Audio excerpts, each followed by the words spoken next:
Hi, guys, and welcome back. This week we are going to continue looking at the nicknames of God, and we're going to actually start by looking at Psalm 23, verse 1. Now, Psalm 23, which some may call the GOAT of all the Psalms, starts with these four Hebrew words: Yahweh Ro'i Lo Exar. It's one of those verses where the King James translation of it is so famous that it's known by most people who have spent any time in Christian circles. And for those who don't know, the famous translation is this: "The Lord is my shepherd, I shall not want." When it comes to the nicknames of God, Yahweh Raah, or Yahweh is my shepherd, is a common one among Christians, and yet this isn't a common one when it comes to Scripture. In fact, Psalm 23 is the only place where Yahweh is called a shepherd. Now, if we jump ahead to the New Testament, we have several verses where either Jesus or one of the New Testament authors referring to Jesus call him a shepherd, like in John 10:2, Hebrews 13:20, or 1 Peter 2:25. And while we can have a rich discussion about Jesus being our shepherd, I want to only focus on Psalm 23:1 today. And because while this may be the only place we find this nickname in the Hebrew Scriptures, there is significant implications when we call God Ra'ah.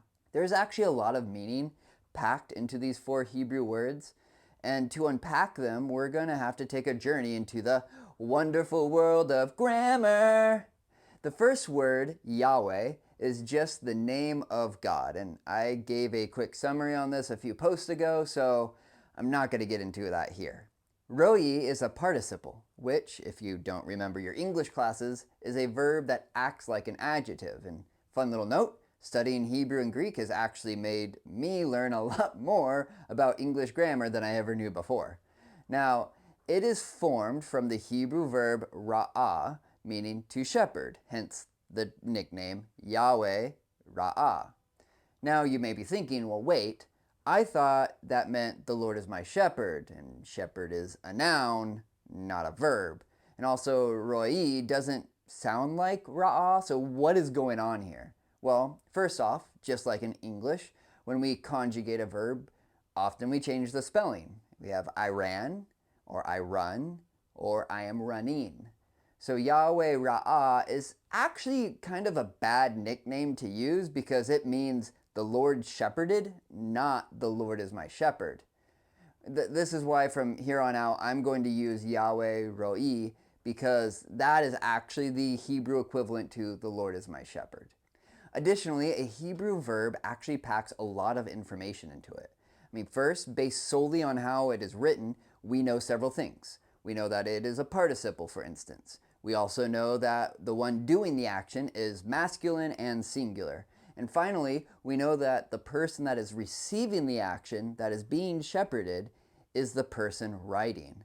But remember, a participle is a verbal adjective and can act like either a verb, an adjective, or a noun. In other words, Hebrew is fun. So why point all of this out? Because there are some intriguing semantic implications when you understand all these points. For instance, the word shepherd is always the participle form of the verb. A participle's basic function is actually to illustrate an action that is ongoing. In other words, to be a shepherd means that you are continually shepherding. It's not a part-time profession. The traditional translation uses roi, Now, the traditional translation uses ro'i as an adjective. Yahweh is my shepherd. That in itself is already remarkable. But because the participle is a continuous action, the grammar in Hebrew actually takes it a step further by telling us that Yahweh continually is my shepherd. He never stops. Yet another way to take ro'i is to see the participle as a verb. The Septuagint takes this approach, meaning that it would be translated as Yahweh shepherds me. Again, this is a continual shepherding. It is something that he never stops doing. So you might be wondering, well, what is the proper translation? Honestly, I think both work. And I think that is a bit intentional by David when he wrote this. By adding this grammatical ambiguity, David looks at Yahweh and concludes that Yahweh is continually David's shepherd and is continually shepherding David. In other words, God is not a lazy shepherd. Yet even with how much meaning is packed into Roah, there's still two more words to look at in this verse. Lo is a little bit easier to explain because it is simply used to negate a verb. When this is paired with what is called an imperfect form of a verb, like exar in this case, it means you must absolutely not do something. For instance, if you read the 10 Commandments in Hebrew, you see this a lot, which is why you read, you shall not murder, and not, you should not murder. So whatever exar is, it is something that cannot happen. Now, exar means to lack, to need, to be lacking, to decrease.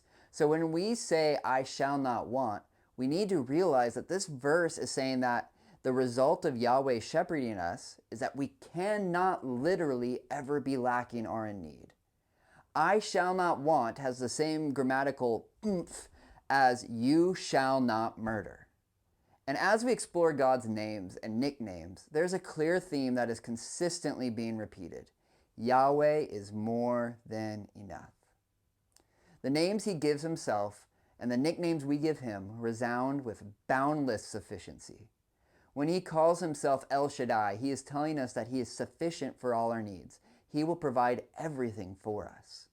When we call him El Elyon, we recognize his authority and power to keep his promises.